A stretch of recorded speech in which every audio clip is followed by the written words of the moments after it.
So, Shus the Rebbe and the Rabbanim, the Chavod, the Rebbetzin. I'll tell you, we would daven occasionally at the Bostoners, and we'd always walk home on Washington Street and visit the Son home. It was a very warm place.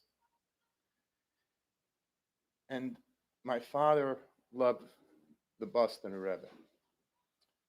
But as a child, I was mesmerized by Rabbi Ciment. Kol chayalei chosen b'charada b'chalin. B'charada doesn't mean that he was in fear. He instilled awe and trepidation. Rabbi Ciment, as you heard many people say, davened right to the right of the stender of the chazan. Erect, as you heard, majestic. Didn't shuckle a lot. He stood erect.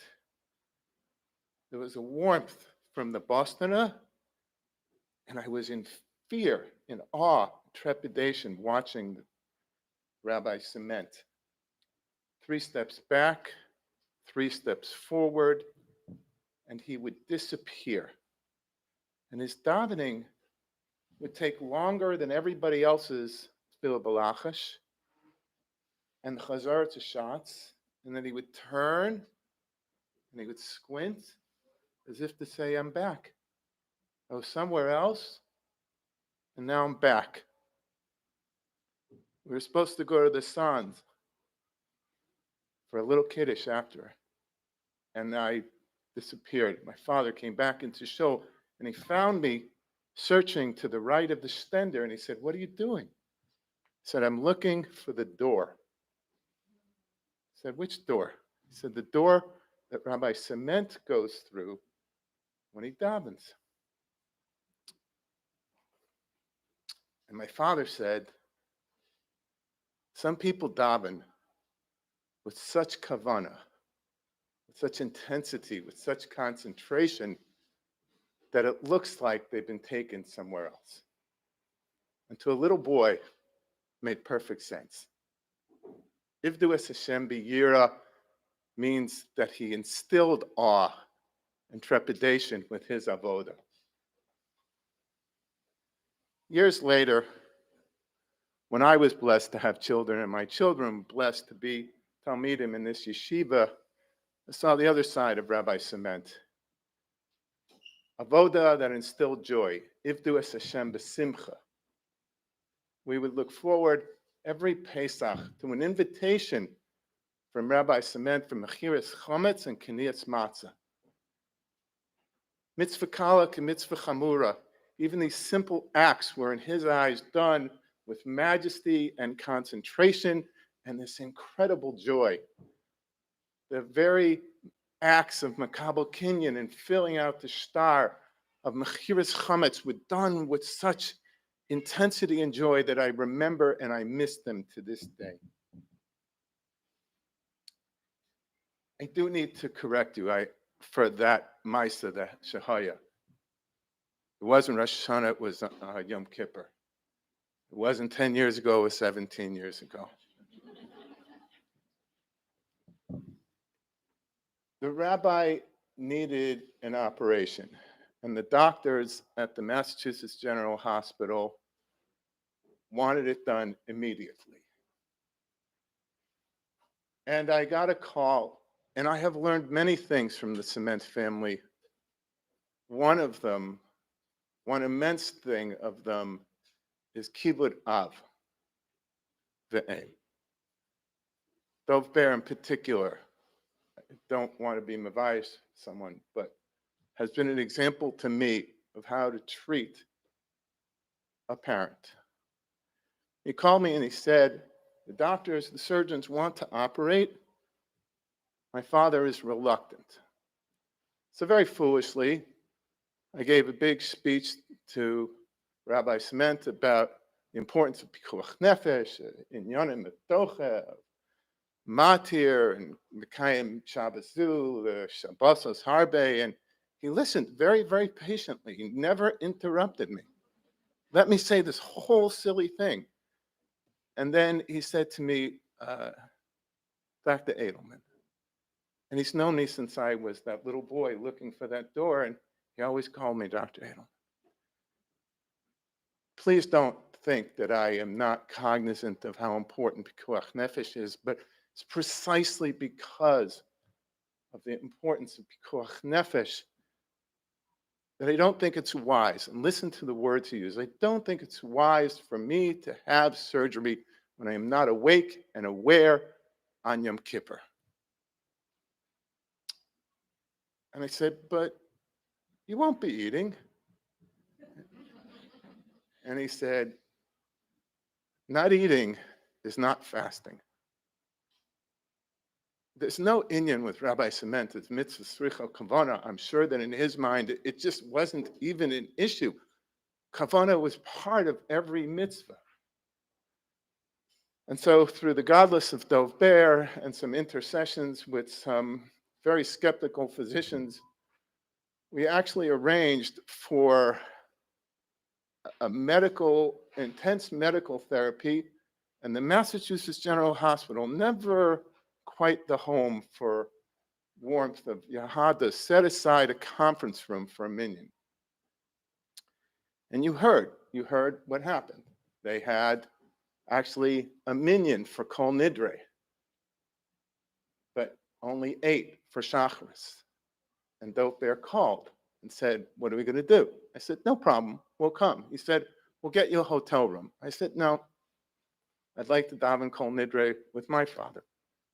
And I'll ask him permission, which I'm sure he'll give, to daven Yom Kippur with you. And he said, it's 5.5 miles. I said, no problem, I'll be there. He said, but we need 2. And then I did what every good father did. I volunteered my son. And it's a long walk. 5.5 miles on Yom Kippur is a long walk. And when we got there, it was 10 flights up the White Pavilion, which was a long walk. And if I tell you the davening was the most inspired, the most spiritual, the most incredible davening I have ever been at, that wouldn't even begin to tell you what it was like. It was incredible. It's just the most amazing thing. When it came time for Ni'ila, the rabbi stood up, kittel, and an IV pole, and there was an Aron Kodesh, and it was opened. And there was this brilliant light, and Rav Chaim disappeared. He went away, like he always did, when he davened. My son and I will never forget that Nila. And when he was through, he came back, and he sat down, and he said, I'm ready. We left. I got a call, either from Dov Ber or the surgeon, I think himself. He said, I'm not a spiritual man. And I was highly skeptical about not operating. And you convinced me. And you said it was your responsibility, but it was mine. And the surgery was the easiest surgery I have ever performed. And a religious person said to me, it was as if a hand from on high was guiding mine through the operation. Right? Not making this up. So the denouement of the story you heard in part. Shabbos Parshas Yisro was in January. It wasn't a few months later, it was a few years later. My son Shmuel, my son Austin, was a Talmud in this yeshiva. It was supposed to rain and snow and sleet. It was going to be cold, and I really didn't want the rabbi to walk. And so the Rebbitzin in her brilliance and my wife and her brilliance came up with this idea. We'd have a vort in the yeshiva. Austin Wood Lane, at least the rabbi would hear the first aliyah and he would give his Dvar Torah. And we catered it, just like this. Comes time for Kriyas Torah, and now this isn't the spiritual disappearance. There's no Rabbi Ciment. He's gone. The Rebbitzin went out, and all of us here know that Rebbitzin smile where she knows something, but she's not saying something. She comes back and she said, go ahead without him. We made the whole thing just so Rabbi Ciment wouldn't have to walk. And so we did. We had Kriyas Torah, we had the Dvar Torah, had it catered, very beautiful, thanks to the Rebbitzin affair. I had no idea what happened. Comes Shabbos Parshas Yisro. Yes, it's raining, it's sleeting. And my middle son, not the one who walked, not the one in bar mitzvah, my middle son comes running in and says, Rabbi Ciment's here.